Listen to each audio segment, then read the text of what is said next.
Hello, it is Direct Mail, Monday, October 7th, 2024. Steve Sipress here. And it was just about 7.5 years ago today that I made the decision and the commitment to post a new Facebook Live video every single day. And I've done just that, even though, as you can imagine, that was not exactly so easy to do every single day, no matter where I traveled around the world. No matter what events I was hosting or speaking at or attending, really no matter what was going on, I always made sure for the last 7.5 years now to post a new live video on Facebook every single day, except for two different 30-day periods where Facebook banished me into Facebook jail for speaking too much of the truth. We all know Facebook does not like the truth. But for those two 30-day periods, I would record a video using my phone and then immediately post it onto Facebook. So it was virtually live. Either way, I have posted a new video message to Facebook every single day for nearly 7.5 years. That streak was no more tested before than it was today, because I had very sharp stomach pains over the weekend, over the last 2 days. It began midway through Saturday. And this morning, I was talking to one of my business partners, and thankfully, he was like, look, dude, you need to go to the emergency room right now. You need to get someone to look at that right now. And then he said something very funny along the same lines, which I won't share because it's a little off color. But, I don't listen to a lot of people about a lot of things, but when I genuinely know and believe that somebody cares about what's best for me, and that's definitely what I believe with this business partner, I said, okay, I got to do that. And so my beautiful wife, Michelle, drove me to the nearest emergency hospital, whatever. And they said, okay, this and that, what's going on, blah, blah, blah, fill out the forms, blah, blah, blah. And then they said, okay, based on what you said with the sharp pain in the stomach and all, we are going to do a CT scan. Not even sure what that stands for. Oh, I will mention, by the way, they did ask over and over and over about the medications that I am taking, have taken, would take, was taking, whatever. And of course, all my answers always were, I don't do any drugs. And they were dumbfounded. They were mystified, because I'm pretty sure you almost never meet anybody, especially somebody, my age, a little older side, that is not heaping medications into themselves all the time. And they were like, no smoking? No. No alcohol? No. No medications? No. I said that. No drugs of any kind. They're like, well, what about for pain? They named a couple of things I couldn't even pronounce. I'm like, and then later somebody told me those were over-the-counter typical things like Tylenol or something. I was like, yeah, no, I told you. I don't take any drugs of any kind ever for any reason. And then she was so dumbfounded. She said, well, if you need a prescription filled today, what pharmacy would we send it to? And I'm like, you can send it to any pharmacy you want, because I'm not filling it. I don't do any drugs. And they were dumbfounded. And later on, my beautiful wife, Michelle, I was there for 6 hours or so. She was out of the room talking to nurses once in a while. She would come back in once and said, the nurses were really surprised at how rare that is. Oh, they asked, COVID vaccine? No. Which, of course, all of them had not taken it, because medical personnel, people in medical field, know that was a concoction of crap. Oh, am I going to get banned again for another 30 days from Facebook for speaking the truth there? Anyway, so she said, yeah, they were mystified that you never take any what they call medications, drugs of any kind. What's blah, blah, blah. I'm like, right. They asked me over and over and over and over. I'm like, do you think if you ask somebody, do you ever eat pizza? And they said, no, I never eat pizza. Would they then say, how about pepperoni pizza? How about sausage pizza? How about Sicilian pizza? About deep dish pizza? About, pizza with anchovies? Like, the answer is no. No drugs of any kind, anytime, for any reason, not going to happen. And so I had all this pain in my stomach where I've been hunched over for 2 days. Couldn't even stand up straight, couldn't lie down straight and sleep, until I was able to somehow go to the bathroom once in a while And then the pain would temporarily go away, and I could stretch out and lie down. So the doctor said, well, the thing is, we have to give you the CT scan, and you have to lie down flat and stay flat on the table while they do this for a few minutes. And so I'm going to give you something to get rid of the pain and help you lie down. And I'm like, what are you going to give me?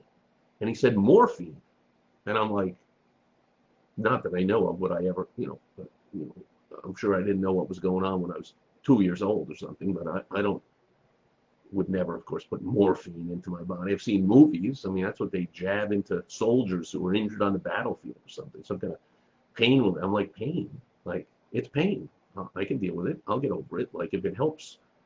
I always say that to doctors. Like, if it's just for pain, they're like, oh, yes, but when you relieve the pain, then that also helps solve the problem, and then you can heal or whatever. I'm like, I don't buy that. Then you would call it a solution to the issue. You wouldn't just call it a pain relief. Like, I'm not taking a pain reliever, so I'm just not taking morphine. So I don't care how long it takes. We will wait until I can go to the bathroom, because they were like, oh, you have to pee in this cup, and I'm like, good luck. I haven't slept for 2 days because I cannot go to the bathroom. Every time I fall asleep for 5 minutes, I wake up in a panic. Oh, feels like I got to go. I run to the bathroom, or hunched over. I kind of sort of make my way to the bathroom one half step at a time. And then I find myself sitting on the toilet for like an hour. Like, I felt like I could go. I shouldn't just go back and go to sleep. Like, I think I have to go. And yet I couldn't.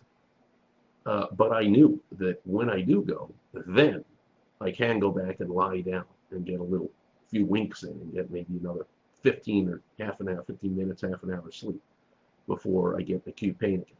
So I said, look, I can't go. And they wouldn't let me drink water. Oh, you can't take any fluids because of I don't know what. We need to do this test. And I said, we just got to wait, because I'm not taking the morphine, and I will wait till I can go to the bathroom. I'll fill your cup, and then I'll be able to lie back down. And that's what I did. And I think it was like an hour later. And I was able to go, fill that cup. They were like, oh, well, that's a lot. Like, yeah, well, that's fill the cup. And then I was able to lie down. They're like, okay, no drugs for you. Or I think they just said no morphine or whatever. And so, boom, CT scan. Well, 5 minutes, it wasn't even 5 minutes, I don't think. Since the CT scan, the nurse comes in the room, the doctor comes in the room, the nurse looks at me, she goes, I'm going to need you to take your pants off, because your bladder is 6 times the normal size that a bladder should be. And we're going to have to put in a catheter and drain that. And then the doctor started explaining to me, yeah, your bladder is all the way above your navel. I'm like, okay, where's it supposed to be? Well, it's supposed to be below the waist. Like, it's supposed to be tiny, like this, and below the waist. And yours is like that. I'm like, well, that kind of explains the pain.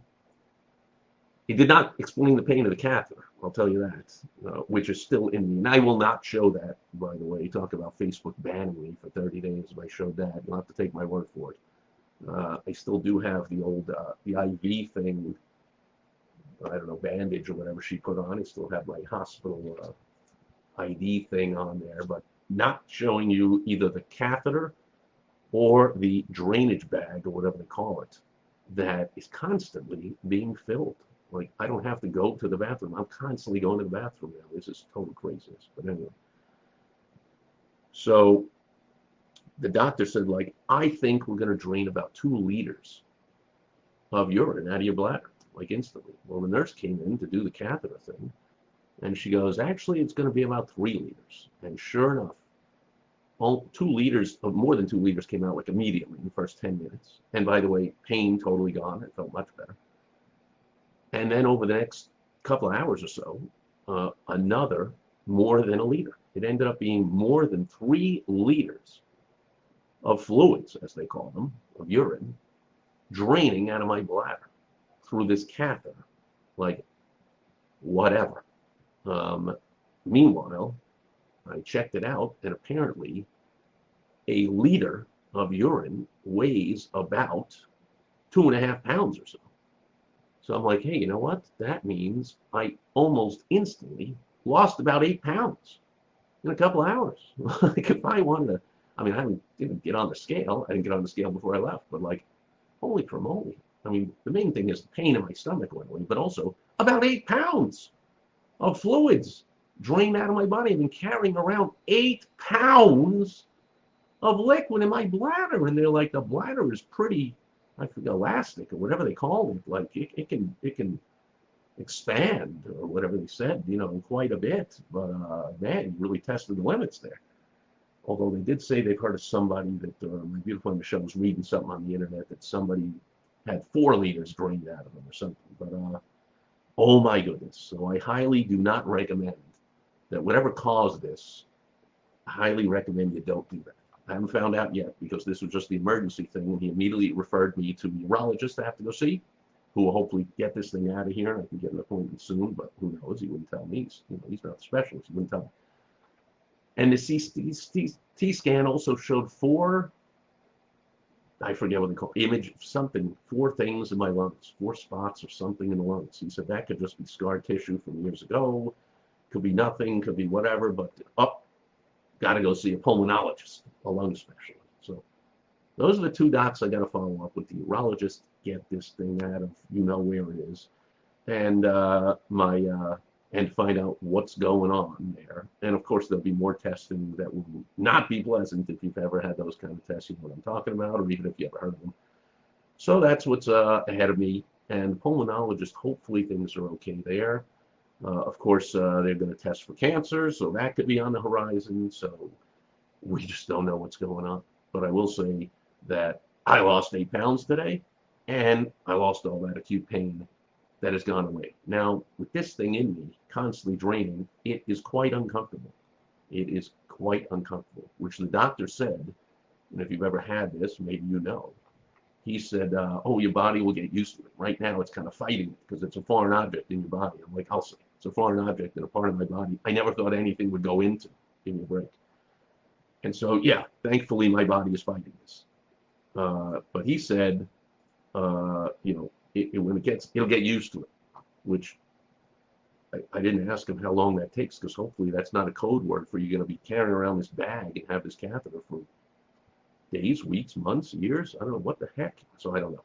Anyway, but it is Direct Mail Monday, and no matter all that, here we are, another day in a row of doing a Facebook Live video. And so when we got home, my beautiful wife Michelle and I got the mail, and I'm going to share with you not a piece from the pile that I was going to. I'm just going to share something that hit my mailbox today, and I'm giving you a real brief lesson on it so I can go get some rest.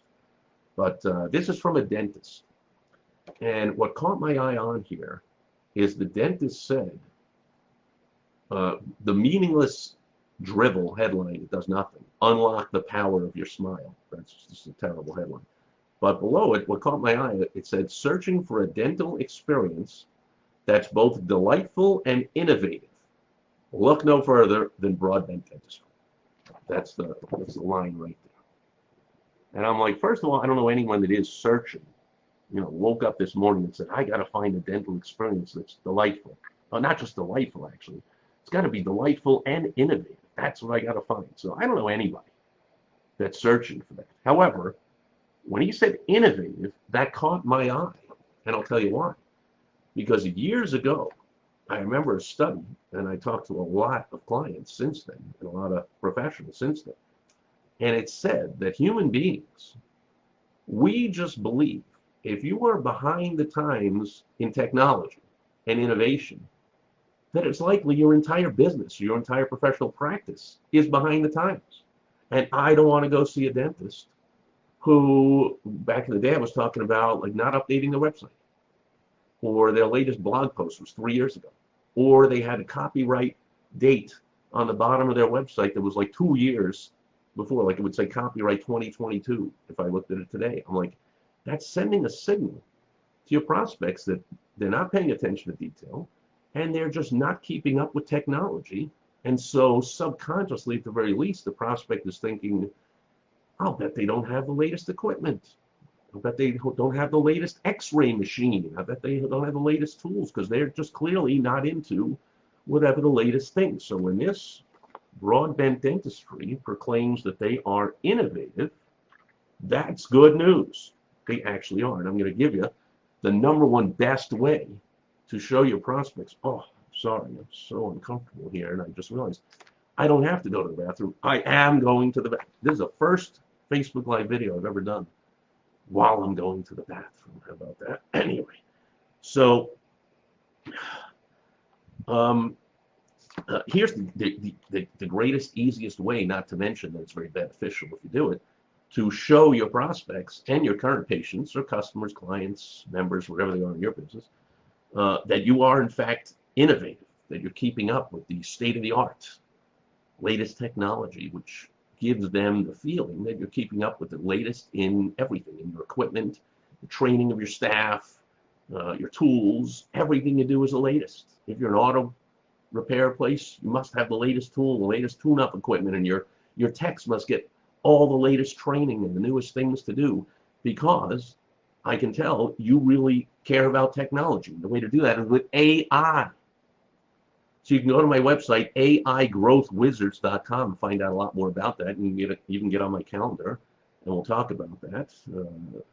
Not right now, but you can book an appointment, because I'm wondering now, and I didn't check it out because I just got home, just got this piece, but if I went to the Broadbent Dentistry website, which is right here, broadbentdentistry.com, right there on the bottom where it should be, so good for them. Your contact information should be at the bottom. After people find out what's in it for them, then they'll want to find out who you are and how they can get a hold of you. So if I went to that website, I'm wondering, would they have simple AI tools on there to show me that they are in fact innovative with their marketing? Which then again, at least subconsciously, if not very consciously, I would believe, wow, they must be up on all the latest innovation with their equipment, with their tools, with the training of their staff. I mean, things must be great here.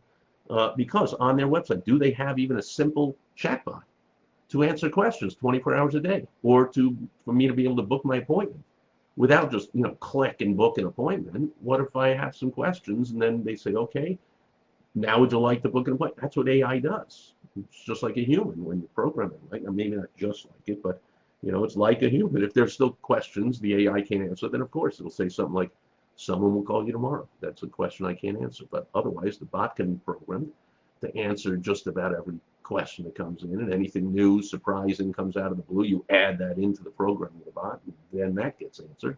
And so do they have that simple technology? Do they have other simple AI tools that they're using that I can see that'll tell me, they're keeping up?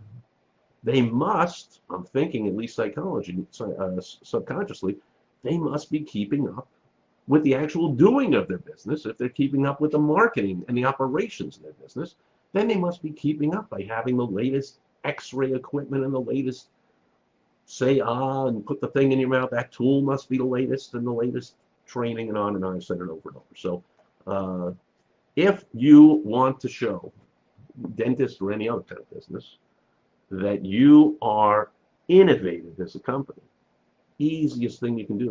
There's over 15,000 AI tools out there.